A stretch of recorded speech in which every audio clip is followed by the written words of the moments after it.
امیر المومنین امام المتقیان حضرت علی علیہ السلام نہج البلاغہ کے خطبہ نمبر 123 میں تحکیم کے بارے میں ارشاد فرماتے ہیں۔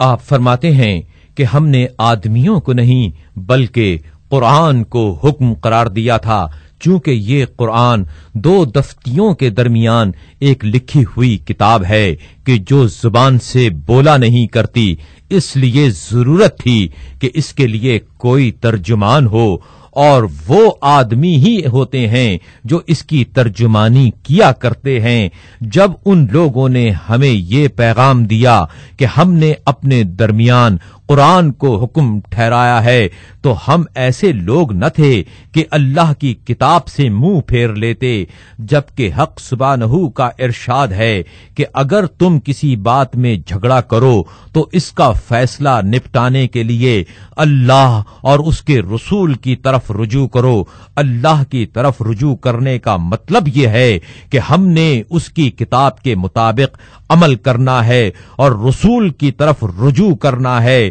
اس کے معنی یہ ہیں کہ ہم ان کی سنت پر چلیں۔ چنانچہ اگر کتاب خدا سے سچائی کے ساتھ حکم لگایا جائے تو اس کی روح سے سب لوگوں سے زیادہ ہم خلافت کے حقدار ہوں گے، اور اگر سنت رسول کے مطابق حکم لگایا جائے تو بھی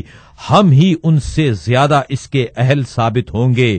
اب رہا تمہارا یہ قول کہ آپ نے تحکیم کے لیے اپنے اور ان کے درمیان مہلت کیوں رکھی، تو یہ میں نے اس لیے کیا کہ اس عرصے میں نہ جاننے والا تحقیق کر لے اور جاننے والا اپنے مسلک پر جم جائے، اور شاید یہ کہ اللہ تعالی اس صلح کی وجہ سے اس امت کے حالات درست کر دے اور وہ بے خبری میں گلا گھونٹ کر تیار نہ کی جائے کہ حق کے واضح ہونے سے پہلے جلدی میں کوئی قدم نہ اٹھا بیٹھے اور پہلی ہی گمراہی کے پیچھے لگ جائے۔ بلا شبہ اللہ کے نزدیک سب سے بہتر وہ شخص ہے جو حق پر عمل پیرا رہے، چاہے وہ اس کے لیے باعث نقصان ہو اور باطل کی طرف رخ نہ کرے، چاہے اس کے کچھ فائدے کا باعث رہا ہو۔ تمہیں تو بھٹکایا جا رہا ہے، آخر تم کہاں سے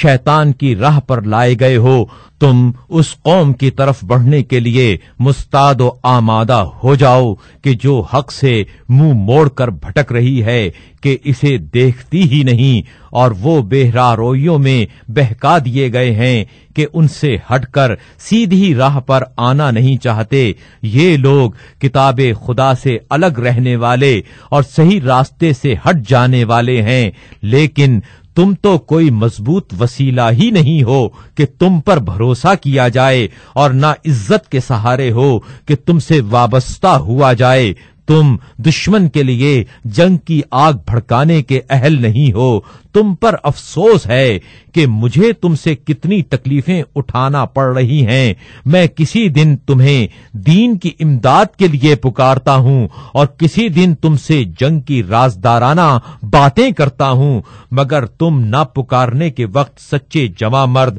اور نہ راز کی باتوں کے لیے قابل اعتماد بھائی ثابت ہوئے ہو۔